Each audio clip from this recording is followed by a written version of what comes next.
Oke teman-teman, terima kasih sudah mampir di channel saya. Untuk film kali ini akan membahas The Count of Monte Cristo yang rilis pada tahun 2002. Oke, langsung saja ke alur ceritanya. Awal film dimulai dari Pulau Elba dekat Italia pada tahun 1814. Pulau Elba merupakan tempat untuk pengasingan Napoleon Bonaparte, Raja Perancis pada saat itu. Tokoh utama yang paling tersakiti adalah orang ini yang bernama Edmond Dantes dan diperankan oleh Jim Caviezel. Edmond Dantes adalah orang yang baik, lugu, jujur, dan cenderung terlalu polos. Bersama dua temannya yaitu Fernand Mondego dan Danglars yang merupakan awak kapal dagang pada saat itu sedang menyelamatkan kapten kapal mereka yang sedang sekarat. Dengan kedekatannya karena sedang berada di dekat Pulau Elba, Edmond Dantes pun berinisiatif menyelamatkan kaptennya tersebut, dibantu oleh Fernand dan beberapa temannya. Namun setelah sampai di Pulau Elba yang dijaga ketat oleh tentara Inggris, sambutan tidak baik pun diterima. Tembak-menembak dan perkelahian pun terjadi antara Edmond Dantes dan juga tentara Inggris, karena memang pulau tersebut adalah pulau terlarang untuk dikunjungi. Untung saja sosok Napoleon Bonaparte datang menyelamatkan mereka tepat waktu. Edmond Dantes akhirnya diberikan kesempatan oleh Napoleon untuk mengobati kaptennya, walaupun akhirnya sang kapten pun meninggal dunia. Setelah itu, Edmond akan kembali ke kampung halamannya yaitu Marseille, Prancis, membawa jasad sang kapten. Pada malam sebelumnya, Napoleon menitipkan surat kepada Edmond Dantes, surat rahasia tetapi dilihat oleh rekannya Fernand Mondego. Yang nanti akan saya ceritakan, bahwa surat ini akan membawa malapetaka bagi Edmond Dantes. Setelah sampai di Marseille, Edmond Dantes dan awak kapal lainnya melaporkan dan membawa jasad kapten kapal mereka kepada sang pemilik kapal, yaitu Monsieur Morel. Edmond Dantes menceritakan semuanya, sudah berusaha menyelamatkan semaksimal mungkin namun tetap gagal. Karena inisiatif yang baik, Edmond diberikan penghargaan, kenaikan pangkat menjadi kapten kapal tersebut, menggantikan kapten kapal yang meninggal dunia. Edmond Dantes pun sangat senang, lalu menghampiri kekasihnya yang sangat cantik, bernama Mercedes. Ya, namanya juga manusia hidup, ada saja yang tidak suka dengan keberuntungan orang lain. Memiliki kekasih yang cantik, dan juga baru saja diangkat menjadi kapten kapal, menjadikannya Fernand Mondego dan Danglars sangat tidak suka. Fernand Mondego ternyata juga menaruh hati kepada Mercedes, dan Danglars sangat ingin menjadi kapten kapal. Setelah bertemu dengan kasihnya dan bermesraan, Edmond Dantes pun makan malam dengan Mercedes dan juga ayahnya.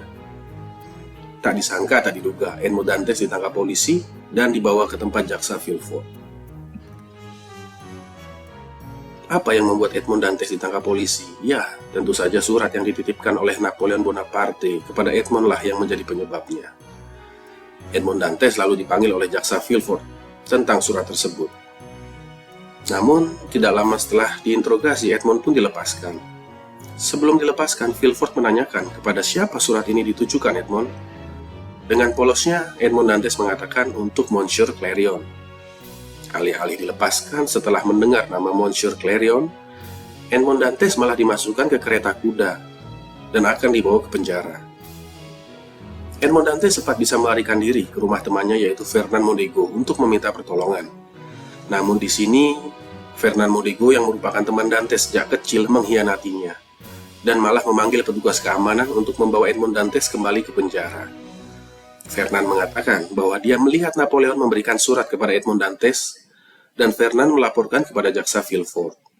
Surat tersebut sebenarnya isinya tidak terlalu penting, hanya jadwal rutin patroli tentara Inggris di Pulau Elba.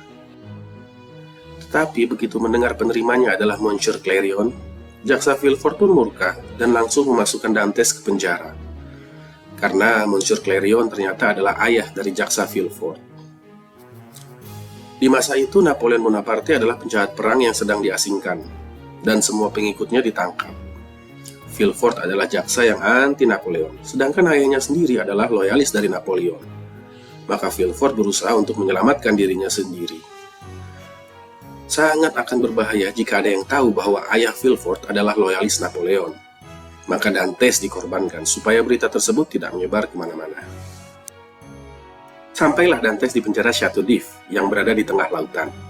Penjara yang menyeramkan dan sangat sadis. Penjara ini kebanyakan dihuni oleh orang yang tidak bersalah dan tidak tahu apa-apa. Penjara ini biasanya diperuntukkan untuk tahanan yang membahayakan pemerintah. Setelah masuk ke ruang tahanan penjara ini, maka tidak akan pernah keluar selamanya. bahkan sedetik pun tidak bisa untuk keluar dari kamar tahanan. Setiap tahunnya mereka disiksa untuk mengingat sudah berapa lama mereka ditahan di penjara tersebut. Sampai kapan Edmond Dantes ditahan? Tentu selamanya, dan tidak akan pernah keluar dari penjara tersebut. Edmond Dantes seperti saya bicarakan tadi, terlalu lugu dan cenderung polos. Bahkan dia tidak mengetahui mengapa bisa ditangkap dan dipenjara. Fernand Mondego bertemu Villefort. Villefort menanyakan kepada Fernand Mondego, "Aku tidak mengetahui mengapa kamu mengkhianati temanmu sendiri. Tapi setelah aku melihat kekasih temanmu yang sangat cantik, aku baru mengetahui maksudmu yang sebenarnya." Di sini kita tahu bahwa Mondego dan Villefort bersekongkol untuk menjebloskan Edmond ke penjara. Lalu mereka memberitahukan kepada keluarga Edmond Dantes dan juga kepada Mercedes bahwa Edmond Dantes telah dieksekusi mati. Setelah beberapa tahun di penjara Chateau d'If, Edmond Dantes yang sendiri di ruangan tahanan dan tidak pernah keluar, terkaget-kaget oleh lantai ruang tahanannya yang bergerak sendiri, dan seolah-olah ada yang berusaha menerobos dari bawah. Ya, keluarlah seorang pastor bernama Abbé Faria, yang sudah menggali selama 5 tahun untuk kabur dari tahanan Chateau d'If. Namun ternyata dia menggali ke arah yang salah. Dia memperkirakan menggali ke arah luar tahanan. Namun perhitungannya salah, dia malah menggali ke arah ruang tahanan Edmond Dantes. Abbé Faria adalah pastor yang sama seperti Edmond Dantes. Dia dipenjara oleh pemerintah hanya karena diduga menyembunyikan harta karun Enrique Espada yang sangat banyak dan berbentuk emas. Dia sudah berkali-kali mengatakan tidak tahu, namun tetap dimasukkan ke dalam penjara Chateau d'If untuk mengingat di mana harta karun tersebut berada. Enrique Espada adalah tuannya Abbé Faria yang telah meninggal dunia. Abbé Faria adalah pastor yang sangat pintar dan berilmu. Mengetahui Edmond Dantes adalah orang yang lugu dan polos, Abbé Faria menawarkan suatu perjanjian kepada Edmond Dantes. "Aku akan berikan semua ilmu yang kamu mau, tetapi bantu aku menggali untuk keluar dari penjara ini. Dengan menggali berdua, maka kemungkinan untuk keluar akan lebih cepat." Bahkan Edmond Dantes diminta Abbé Faria untuk menjelaskan kejadian kenapa kamu bisa dipenjara, Edmond.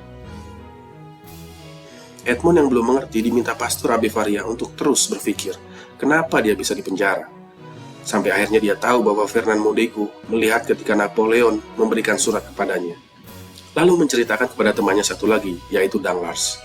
Rekan-rekannya yang mengkhianati dia. Fernand ingin Mercedes dan Danglars ingin menjadi kapten kapal. Akhirnya mereka berdua melaporkan kepada jaksa Villefort. Mengapa jaksa Villefort menangkapnya? Padahal sebelumnya sudah akan melepaskan Edmond Dantes. Akhirnya setelah berpikir panjang, Edmond Dantes pun menyadarinya. Ya, karena penerima surat itu adalah ayah dari Villefort, Monsieur Clerion. Edmond Dantes dan pastor Abbé Faria terus menggali, sampai akhirnya terowongan yang mereka gali rubuh dan menimpa pastor. Edmond panik dan segera mengangkat pastor. Pastor sudah kesakitan dan sekarat. Di sisa waktu kehidupannya, pastor meminta Edmond Dantes untuk mengambil sebuah peta yang ia sembunyikan. Lalu pastor mengatakan kepada Edmond, "Ketika aku berbicara tentang harta karun Enrique Espada, dan aku mengatakan kepadamu bahwa aku tidak tahu, aku berbohong. Inilah peta harta karun tersebut. Kau ikuti peta tersebut dengan ilmu yang sudah aku berikan, maka kau akan menemukannya. Gunakanlah untuk hal-hal yang baik dan bukan untuk balas dendam." Karena pastor tahu bahwa hatinya Edmond Dantes hanyalah balas dendam kepada Fernand Mondego, Villefort, dan Danglars. Kata-kata bijak menarik dari pastor. "Balas dendam urusan Tuhan." Edmond menjawab, "Aku sudah tidak percaya Tuhan." "Tidak apa-apa Edmond, Tuhan percaya kepadamu." Pastor pun meninggal dunia. Penjaga tahanan memberikan jatah makan, namun tidak ada jawaban dari kamar tahanan pastor. Penjaga mengecek, setelah mengintip, ya dilihatnya pastor sudah meninggal dunia. Penjaga tahanan lalu datang ke kamar pastor dan membungkus dengan karung. Edmond yang sudah pintar menukar tubuhnya dengan tubuh pastor yang dibungkus. Tubuh pastor yang sudah meninggal dia masukkan ke dalam galian yang mereka buat. Edmond pun digotong oleh tahanan untuk dibuang ke lautan seperti tahanan-tahanan yang meninggal lainnya. Penjaga tidak sadar bahwa itu adalah tubuh Edmond dan bukan tubuh pastor. Akhirnya mereka melemparkan tubuh Edmond ke lautan dan ya, akhirnya Edmond Dantes pun bebas dari penjara Chateau d'If. Dia pun sangat senang dan berenang ke lautan lepas hingga akhirnya sampai di bibir pantai suatu pulau. Sambil kelelahan dia mengungkapkan kegembiraannya. Edmond Dantes di bibir pantai tersebut bertemu dengan para perompak yang sedang berada di pulau tersebut juga, dengan pemimpinnya yang bernama Luigi Vampa. Para perompak sengaja bersandar di pulau tersebut untuk menghukum salah satu anak buahnya yang mencuri hasil rampasan dan tidak berbagi kepada teman yang lainnya. Perompak yang dihukum adalah orang ini yang bernama Jacopo. Akhirnya Luigi Vampa meminta Edmond Dantes untuk berkelahi sampai mati dengan Jacopo. Siapa yang menang akan dijadikan awak kapal dan diselamatkan dari pulau tersebut. Jika Edmond Dantes menolak, maka ia akan dibunuh. Akhirnya Edmond pun bersedia untuk berkelahi dengan Jacopo. Berbekal ilmu pedang yang sudah diajarkan oleh Pastor Abbe Faria, Edmond Dantes dengan mudah menang, tetapi tidak mau membunuh Jacopo. Berbekal ilmu negosiasi dari Pastor, Edmond meyakinkan Luigi Vampa dengan menerima mereka berdua menjadi awak kapalnya, maka Luigi Vampa mempunyai dua petarung hebat dalam skuadnya. Luigi Vampa pun setuju, dan Jacopo merasa berterima kasih kepada Edmond karena telah menyelamatkannya. Dia berjanji akan menjadi abdi setia. Dan mulai saat itu, Jacopo menjadi anak buah Edmond Dantes. Setelah berlayar selama 3 bulan, Edmond pun dilepas oleh perompak Luigi Vampa hingga kembali ke kampung halamannya, Marseille, Prancis. Dikawal oleh Jacopo yang saat ini menjadi anak buahnya, mereka berdua turun dari kapal dan melihat perusahaan kapal yang tadinya milik Monsieur Morel kini menjadi milik Danglars, musuh bebuyutan Edmond Dantes yang mengkhianatinya. Edmond Dantes dan Jacopo melanjutkan petualangannya dan mencari harta karun di Pulau Monte Cristo dengan berbekal peta yang sudah diberikan Pastor. Mereka menemukan harta karun tersebut dengan berpeti-peti yang berisi emas. Edmond Dantes pun menjadi manusia yang paling kaya pada saat itu. Namun lebih hancur lagi, Edmond Dantes ketika mengetahui bahwa kekasihnya, Mercedes, telah menikah dengan sahabatnya sendiri, yaitu Fernand Mondego. Dapatkan harta karun yang sangat banyak tidak membuat Edmond Dantes senang. Jacopo lalu menanyakan kepada Dantes, "Kamu adalah orang paling kaya yang pernah aku temui. Apa yang ingin kamu beli, Edmond?" Edmond hanya mengatakan balas dendam. Danglars, Villefort, Fernand, dan Mercedes. Dantes akan membalasnya secara pelan, dan sadis, supaya mereka merasakan betapa sakitnya apa yang sudah dia rasakan. Berubahlah Edmond Dantes yang sebelumnya bukan siapa-siapa menjadi orang yang superpower. Dia mengganti namanya menjadi The Count of Monte Cristo. Seperti kita tahu bahwa Count adalah gelar bangsawan untuk orang Prancis, Sir jika di Inggris. Dia mengundang semua orang kaya yang ada di Marseille untuk berpesta dan mengenalkan siapa dia. Sebenarnya ini jebakan untuk mengundang musuh-musuhnya datang. Namun sayang dalam acara tersebut yang datang hanyalah jaksa Villefort, yang tidak mengetahui bahwa itu adalah Edmond Dantes yang sudah dia jebloskan ke penjara 13 tahun yang lalu. Langkah pertama yang dilakukan Edmond Dantes dalam balas dendam adalah mempelajari musuh-musuhnya dan mengetahui kelemahan-kelemahannya. Fernand dan Danglars adalah incaran pertama. Bahkan bank yang memberikan pinjaman kepada Fernand untuk usahanya saat ini tidak mau lagi memberikan pinjaman. Ya, karena bank tersebut sudah dibeli oleh Edmond Dantes. Fernand yang sudah lama tidak mau berhubungan lagi dengan Danglars karena takut aibnya terbongkar, kini mereka mau tidak mau bekerja sama kembali dalam membangun bisnis, walaupun sangat beresiko. Edmond Dantes menghancurkan semua sisi bisnis yang dilakukan oleh Fernand dan Danglars terlebih dahulu. Dantes ingin memiskinkan mereka dan membuat mereka menderita. Jacopo memberikan kabar kepada Edmond Dantes bahwa pasangan pengkhianat yaitu Fernand Mondego dan Mercedes memiliki seorang putra yang bernama Albert Mondego. Disinilah kesempatan Edmond untuk berusaha mendekati Albert Mondego demi bisa lebih dekat dengan keluarga Fernand Mondego dan Mercedes. Di sini sangat menarik ketika Edmond Dantes berusaha mendekati Albert Mondego. Dia membuat seolah-olah pertemuan itu tidaklah sengaja, dan Edmond seolah-olah menyelamatkan Albert dari penculikan. Padahal itu semua adalah settingan yang dilakukan oleh Edmond Dantes. Akhirnya Edmond Dantes dianggap pahlawan dan diundang ke ulang tahun Albert Mondego. Albert Mondego pun mengenalkan Edmond Dantes kepada kedua orang tuanya, yaitu Fernand dan Mercedes.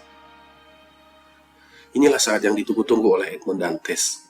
Saat pertama kali setelah 13 tahun di penjara bertemu dengan Fernand dan Mercedes.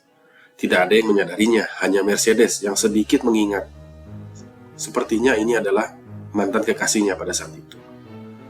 Di acara ulang tahun Albert ini, Fernand Mondego bertemu dengan Villefort. Mereka menyusun rencana licik, karena ada orang baru yang sangat kaya. Padahal sebenarnya mereka berdualah yang sedang menjadi incaran, dan sudah masuk ke dalam jebakan Edmond Dantes. Di acara ulang tahun Albert, Edmond Dantes memberikan pidato yang sangat bagus dan menyentuh hati. Di sini terlihat perbedaan Edmond sebelum dan sesudah masuk penjara. Menjadi pribadi yang sangat berbeda berkat Pastor Abi Faria tentunya. Dari acara tersebut, Mercedes mengetahui bahwa itu adalah Edmond Dantes, mantan kekasihnya. Enak ini perempuan, suaminya sudah bangkrut, sekarang balik lagi ke mantannya yang sedang kaya-kayanya. Edmond menanyakan, apakah kau mencintai Edmond Dantes? Sampai kapan setelah dia di penjara? Mercedes pun tidak bisa mengatakan apa-apa. Lalu Jacopo kembali mengingatkan, sudahi balas dendammu yang sadis ini. Semua musuhmu sudah masuk perangkapmu. Mereka sudah selesai dan cukup tersiksa. Sudahi, ambil wanitamu dan ambil hartamu. Penjarakan mereka semua. Akhirnya Edmond Dantes pun merenung dan segera akan menyelesaikan semua balas dendamnya. Mengingat Abi Faria pun sudah mengatakan bahwa balas dendam urusan Tuhan. Ini momen paling seru dalam film ini. Yang pertama adalah Danglars. Dia ingin mencuri pengiriman yang dilakukan oleh Edmond Dantes, yaitu pengiriman emas sisa yang tidak terbawa dari Pulau Monte Cristo. Alih-alih mendapatkan emas, itu hanyalah angan-angan yang sudah disetting oleh Edmond Dantes.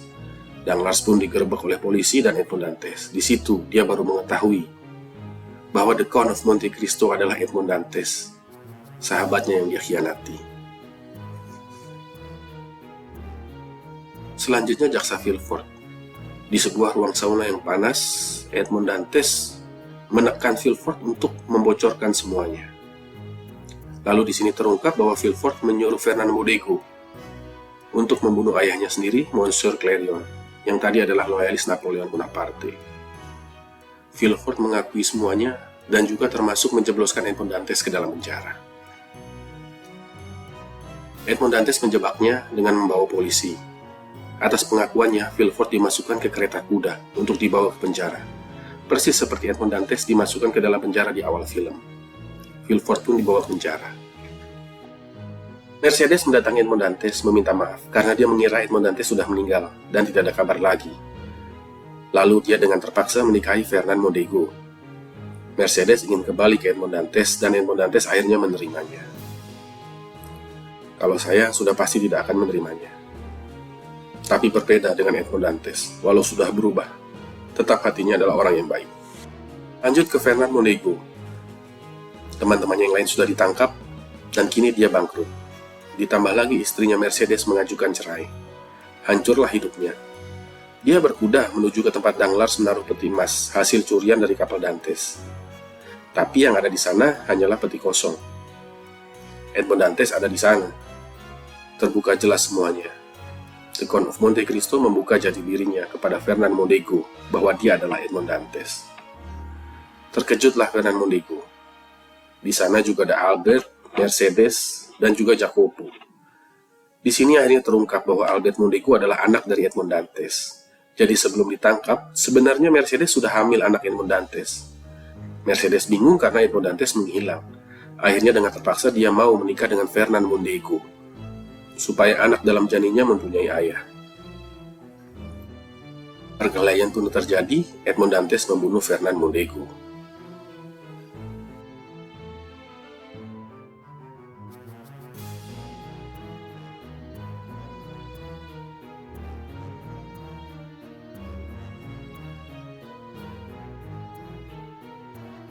Di ujung film, Edmond Dantes membeli penjara Chateau d'If dan tinggal di sana bersama keluarga barunya, Mercedes, Albert Mondego, dan juga Jacopo. Edmond Dantes pun meminta maaf kepada Abi Faria dan akan menggunakan harta yang diberikan dengan benar. Film yang sangat menarik, teman-teman. Banyak sekali pelajaran yang bisa kita ambil dari film ini. Untuk itu, jika kalian suka, jangan lupa klik tombol subscribe di bawah. Terima kasih.